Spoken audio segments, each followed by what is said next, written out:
India's biggest hyper mart value zone hyper mart ప్రముఖ సినీ నటుడు నందమూరి బాలకృష్ణ గారిచే నవంబర్ 28న నాచారంలో గొప్ప ప్రారంభం.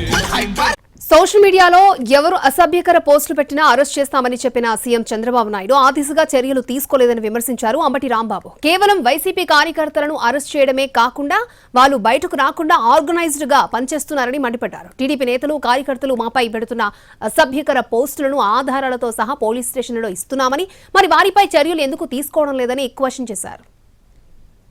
తప్పేననేటువంటి ఉద్దేశంతో చంద్రబాబు నాయుడు గారు కూడా బయట చాలా నీతి వాక్యాలు చెప్పారు.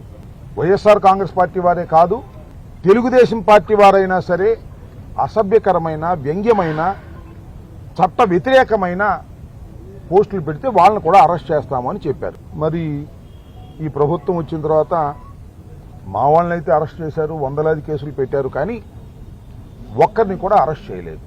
దాన్ని దృష్టిలో పెట్టుకొని ఈ పోస్టులు ఏదైతే అసభ్యంగా మాట్లాడారో, ఏదైతే అసభ్యంగా ట్వీట్లు చేశారో అవన్నీ ఆధారాలతో కన్సర్న్ పోలీస్ స్టేషన్స్లో మేము కంప్లైంట్ ఇవ్వడం జరిగింది. 17, 18